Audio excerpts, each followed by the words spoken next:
तो चलिए सीधे रुक करते हैं बड़ी खबर का। झारखंड में इनपुट टैक्स क्रेडिट में 1400 करोड़ का घोटाला सामने आया है। स्टील और कोयले की 31 कंपनियां इस घोटाले में शामिल हैं। 1400 करोड़ का घोटाला सामने आया है। और इनपुट टैक्स क्रेडिट क्या है? तो ये कंपनियों को टैक्स चुकाना होता है। जिन कंपनियों ने नहीं चुकाया, उत्पादों की खरीद पर टैक्स देना होता है। ये हम आपको बता रहे हैं कि इसका मतलब क्या है। इससे जीएसटी में छूट का फायदा मिलता है। तो कंपनियों ने टैक्स दिया नहीं, लेकिन छूट का फायदा ले लिया और इन कंपनियों ने जीएसटी से इनपुट टैक्स क्रेडिट हासिल किया है। अब सेंट्रल जीएसटी उनसे टैक्स की रिकवरी का काम करेगी और इस घोटाले में शामिल ज्यादातर कंपनियों के नाम और पते गलत हैं। जानकारी दे रहे हैं हमारे सहयोगी ओम प्रकाश। झारखंड में कुल 1400 करोड़ का इनपुट टैक्स घोटाला का मामला सामने आया है। इनमें 31 कंपनियां शामिल हैं जो बिहार, झारखंड और पश्चिम बंगाल से ताल्लुक रखती हैं।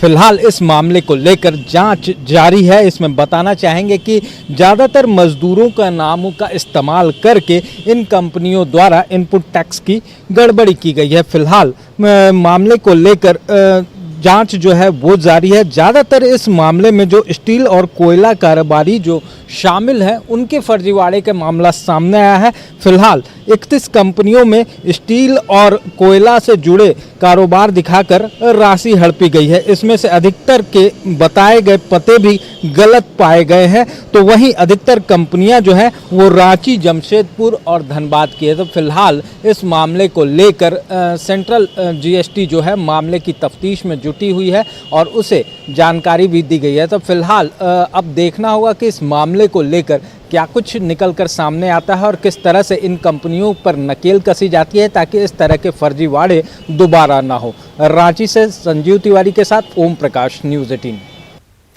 और गढ़वा से भी बड़ी खबर, जहां जेल में कैदी रघुनी शाह की मौत का मामला तूल पकड़ता जा रहा है। कैदी की मौत के 48 घंटे से अधिक बीत चुके हैं। प्रशासनिक अधिकारियों ने पोस्टमार्टम के बाद शव मृतक के घर पहुंचा दिया, लेकिन परिजन शव लेने से इनकार कर रहे हैं। अधिकारी मृतक के परिजनों को समझाने में जुटे हैं, लेकिन परिवार वाले बिना मुआवजा और बिना नौकरी के मानने को तैयार नहीं हैं। परिजनों का आरोप है कि रघुनी शाह को शराब बेचने और खरीदने के झूठे आरोप में फंसाया गया। इसके बाद तबीयत खराब होने से लेकर उनकी मौत तक की जानकारी परिजनों से छुपाई गई। इससे नाराज परिजन शव लेने से इनकार कर रहे हैं। हमारा यही मांग है कि जब पिताजी की तबीयत खराब हुआ तो कोई सूचना नहीं दी है, प्लस में कि अपना डेट कर दिए तब भी नहीं सूचना दी है। तो यही हम लोग चाह रहे कि प्रशासन लोग की कार्रवाई होकर अब मेरे मांग पूरा कीजिए। 20 लाख रुपया और एक भाई को नौकरी। मामला यही है कि पुलिस प्रशासन द्वारा मान लीजिए वहाँ से दारू के आरोप में, शराब के आरोप में पकड़ा गया और उनके साथ बहुत मारपीट किया गया, जो कि इनका इस दौरान मृत्यु हुआ और हम लोग को जानकारी तक नहीं दिया गया और हम लोग को यहाँ तक भेंट मुलाकात उनसे नहीं करने दिया गया। इधर झारखंड के पलामू, हजारीबाग और दुमका मेडिकल कॉलेज में सत्र 2020-21 में एमबीबीएस की सीट पर नामांकन नहीं होगा। सुप्रीम कोर्ट ने संसाधन की कमी बताकर नेशनल मेडिकल काउंसिल की ओर से एडमिशन पर लगाई रोक को सही बताया है और याचिका खारिज कर दी है। जानकारी दे रहे हैं उपेंद्र। झारखंड के 3 नए मेडिकल कॉलेज में इस वर्ष एमबीबीएस की सीट पर नामांकन नहीं होगा। पलामू, हजारीबाग और दुमका मेडिकल कॉलेज में सत्र 2020-2021 के लिए एनएमसी द्वारा लगाई गई रोक को सही बताते हुए सर्वोच्च न्यायालय ने पूछा कि बिना शिक्षक के राज्य में छात्र कैसे डॉक्टर बनेंगे। सवाल अपने आप में काफ़ी गंभीर है कि मेडिकल जैसी पढ़ाई के लिए एनएमसी ने इसीलिए तीनों मेडिकल कॉलेज में रोक लगाई थी कि तीनों मेडिकल कॉलेज में पर्याप्त मात्रा में शिक्षक नहीं है, कई तरह की जो संसाधन है उसकी कमी है। सर्वोच्च न्यायालय ने इस पर भी आपत्ति जताई कि पिछले वर्ष जो एफिडेविट कोर्ट में देकर कहा गया था कि 1 साल के अंदर सभी तैयारियां पूरी कर ली गई है, उसको भी पूरा नहीं किया गया है। ऐसे में कैसे फिर से एमबीबीएस की सीटों पर नामांकन का इजाज़त दिया जा सकता है। अब सवाल यह है कि राज्य में मेडिकल कॉलेज के नाम बदलने में अक्सर या फिर गंभीर दिखने वाली सरकार ने पिछले 1 वर्ष में अपने संसाधन क्यों नहीं दुरुस्त किए। उपेंद्र कुमार, न्यूज़ 18, रांची। और हजारीबाग में कई जगहों पर केरोसिन तेल के लैंप में विस्फोट हुआ। 3 अलग अलग हादसों में 12 लोग घायल हो गए, जबकि एक बच्ची की मौत हो गई। रांची के रिम्स में घायलों का इलाज हो रहा है और घटना के बाद से लोग दहशत में हैं। वीडियो का कहना है कि मामले की जांच कराई जाएगी।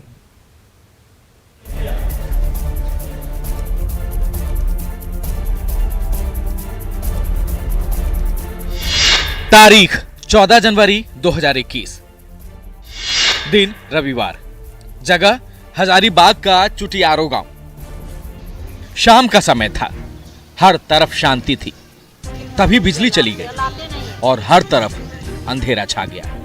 बिजली आती, उजाला होता, उसके पहले एक जोरदार धमाके ने सन्नाटे को शोर में बदल दिया। आसपास के लोग भागकर मौके पर पहुंचे तो उनके होश उड़ गए, क्योंकि जो तस्वीर दिखी वो रोंगटे खड़े कर देने वाली थी। देखे हैं आँख से, जो देखे हैं तो जो दृश्य जो था ना, वो आँख से ओझल ही नहीं हो रहा है। बहुत भय सा हो गया है, ना खाने का मन करता है ना कुछ करता है। यहाँ तक कि रात को हम लोग सोते हैं तो नींद भी नहीं आता है। घर की मालकिन सविता देवी, उनकी बच्ची और घर के 2 लोग आग की लपटों में लिपटे थे।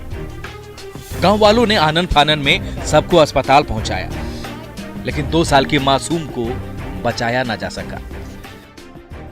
पूरा घर में पूरा आग लग गया, तो लोग अगल बगल के दौड़ा, उसके बाद वो लोग को बचाया, घींच के ले आया। अगर नहीं आते लोग अगल बगल के तो तीनों खत्म हो जाते हैं। ये जानकर आप हैरान रह जाएंगे कि चुटियारे गांव में हुए ब्लास्ट किसी गैस सिलेंडर में या घर में रखे बम में नहीं, बल्कि कैरोसिन लैंप में हुआ।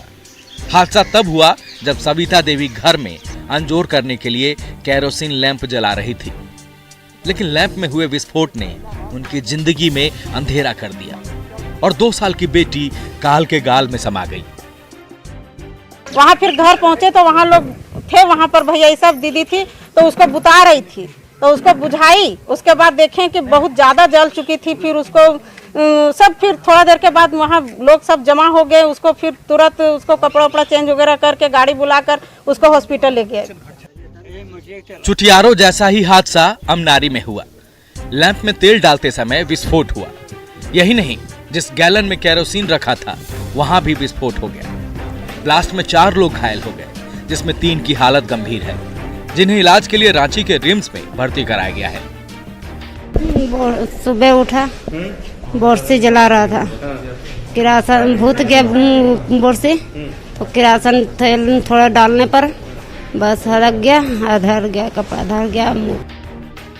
कैरोसिन लैंप में हो रहे ब्लास्ट के बाद चुटियारो और अमनारी सहित आसपास के कई गांव के लोग दहशत में हैं। लोग कैरोसिन तेल का इस्तेमाल करने से भी डर रहे हैं। लोगों का कहना है कि विस्फोट की वजह कैरोसिन में मिलावट है। गांव के मुखिया और डीलर ने लोगों से कैरोसिन का इस्तेमाल ना करने की अपील की है। इस बार जो जन वितरण की दुकान से कैरोसिन तेल का वितरण किया गया है, उसमें या तो मैन्युफैक्चरिंग डिफेक्ट है या तो मिलावट है, ऐसा प्रतीत होता है।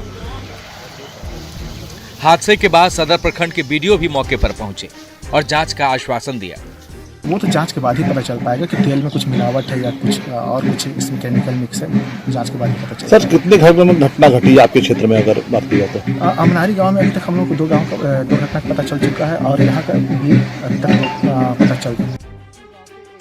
जनवरी के महीने में आर्मी ट्रेडर्स के टैंकर से कैरोसिन तेल आया था। ये तेल सदर प्रखंड के 20,000 कार्ड धारकों में बांटा गया है। अब सवाल है कि क्या कैरोसिन में मिलावट की वजह से हो रहा ब्लास्ट? अगर हाँ, तो कैरोसिन की वजह से बाकी घरों में भी हो सकता है ब्लास्ट। क्या 20,000 कार्ड धारकों को किया गया सूचित? अगर नहीं, तो बाकी घरों में भी हादसा होता है तो जिम्मेदार कौन होगा? ये कुछ ऐसे सवाल हैं जिनका जवाब प्रशासन को जल्दी से जल्दी जांच करके देना होगा, क्योंकि अगर देर हुई तो सविता देवी की तरह कई लोगों की जिंदगी में अंधेरा छा जाएगा। न्यूज़ 18 के लिए हजारीबाग से राकेश कुमार की रिपोर्ट। और अब बात करते हैं झारखंड में बदलते मौसम की। तो मौसम विभाग ने रांची और इसके आसपास के इलाकों में अगले 48 घंटों में बारिश और ओलावृष्टि की चेतावनी जारी की है। लोगों को अपने घर के भीतर रहने की सलाह दी गई है। बारिश और ओलावृष्टि से जान माल का नुकसान हो सकता है। मौसम विभाग की चेतावनी को देखते हुए प्रशासन ने विशेष तैयारी की है।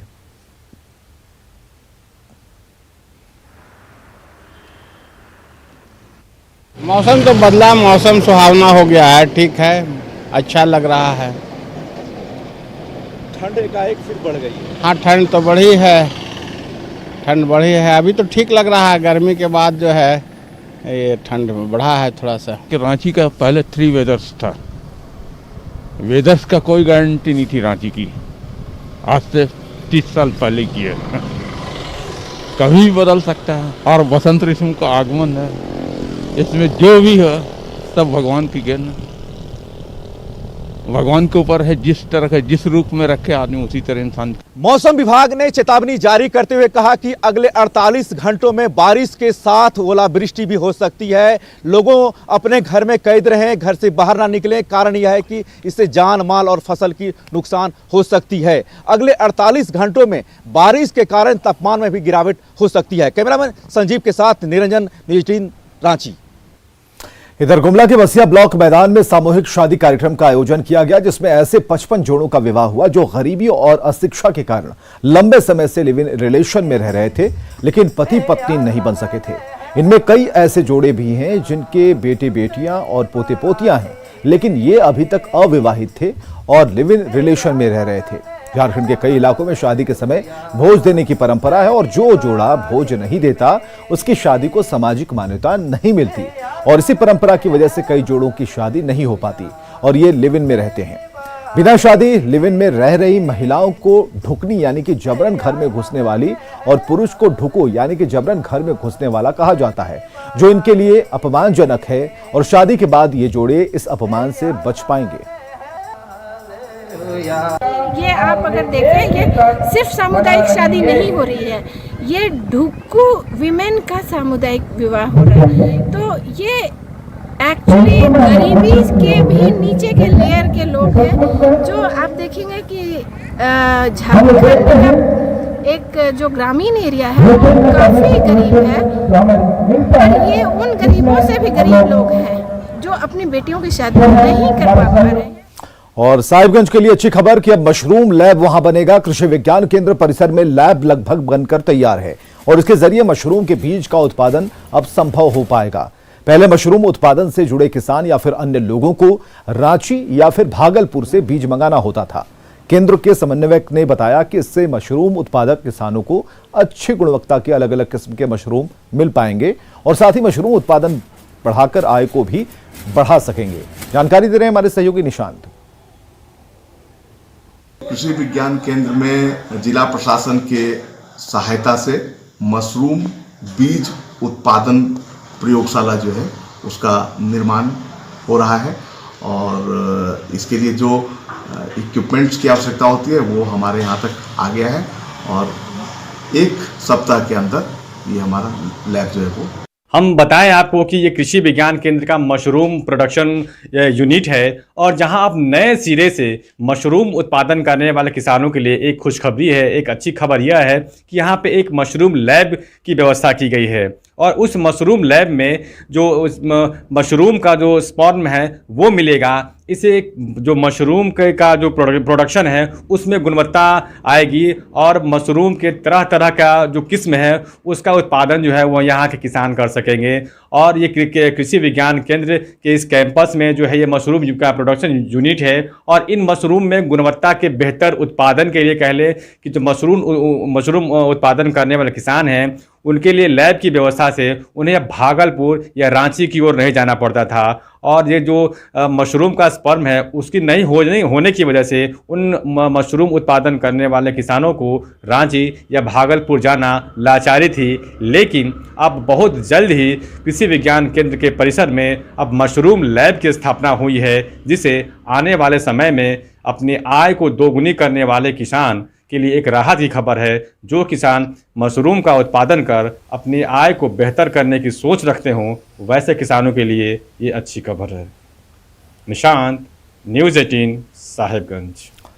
लड़का आंदोलन के नायक अमर शहीद बुधू भगत की आज 229वीं जयंती है और मुख्यमंत्री हेमंत सोरेन ने उनकी तस्वीर पर माल्यार्पण कर उन्हें श्रद्धांजलि दी। मुख्यमंत्री ने राज्यवासियों को इसकी शुभकामनाएं देते हुए कहा कि उनकी जयंती मनाना पूरे झारखंड के लिए गौरव की बात है।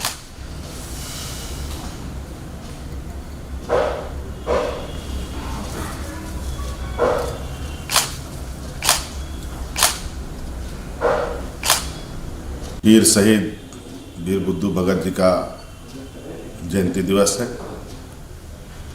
और आज इस जयंती दिवस पर पूरे झारखंड वासियों को मैं अपनी ओर से बहुत बहुत शुभकामनाएं देता हूं और इनको नमन करता हूँ कि आज इनके वजह से और इनकी विचारों से पूरा राज्य प्रभावित है और आज निश्चित रूप से ऐसे वीर सपूतों का जयंती मनाना और हमारे बीच में उनका आना एक गौरव की बात है।